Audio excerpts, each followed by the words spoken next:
I'm Ted Kaufman, Chairman of the Congressional Oversight Panel. I'm here to introduce our November Oversight Report, examining the consequences of mortgage irregularities for financial stability and foreclosure mitigation. Over the past few months, reports have surfaced alleging that banks and servicers involved in servicing $6.4 trillion in American mortgages may have bypassed legally required steps to foreclose on a home. Employees or contractors of Bank of America, GMAC Mortgage, and other major loan servicers testified to signing thousands of foreclosure documents even though they had no knowledge of the underlying facts. If these reports reflect a disregard on the part of banks for the legal requirements of foreclosure, that alone would be unconscionable.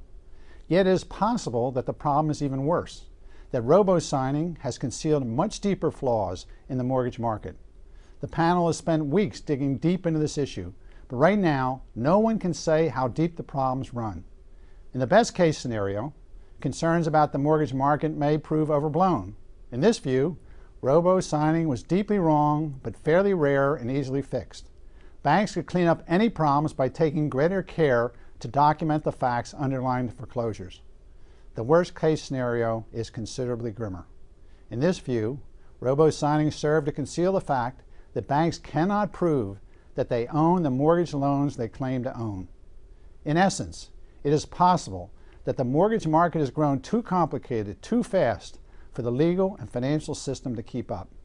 Nowadays, mortgage loans are commonly sold dozens of times between local banks and Wall Street and on to securitization trusts.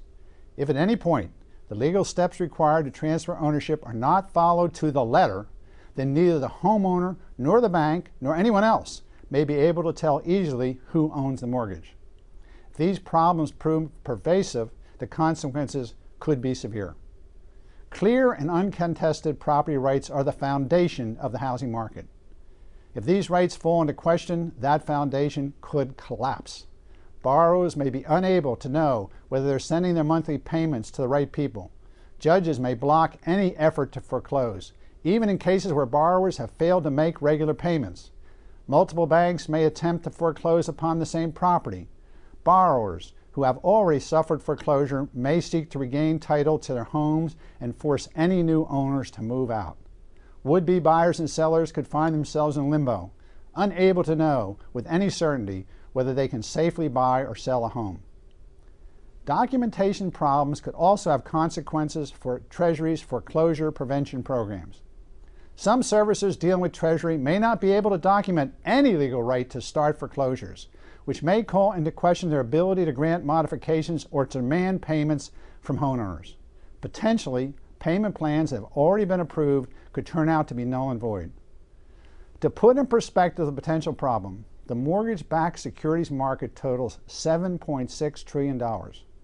Problems that affect even a small percentage of this market could swamp the ability of banks to cope, potentially posing risks to the very financial stability that the Troubled Asset Relief Program was designed to protect. For this reason, while understanding that the extent of the risk remains unclear, the panel urges Treasury and bank regulators to conduct new stress tests to gauge the ability of Wall Street banks to deal with a potential crisis. We also urge Treasury to investigate the effects of documentation problems on their foreclosure prevention programs. And we emphasize that in no circumstance should lenders or servicers foreclose on any homeowner except in full compliance with the law and their own contracts. The American financial system is in a precarious place. Treasury's authority to support the financial system through the Troubled Asset Relief Program has expired, and the resolution authority created by the recent Wall Street Reform Bill remains untested. Last year's stress test looked only to the end of this year, providing little assurance that banks could withstand sharp losses in the years to come. The housing market and the broader economy remain troubled and vulnerable to future shocks. In short, even as government's response to the financial crisis is drawing to a close, severe threats remain that have the potential to damage financial stability. To read the panel's full report and offer your own thoughts, please visit our website, cop.senate.gov.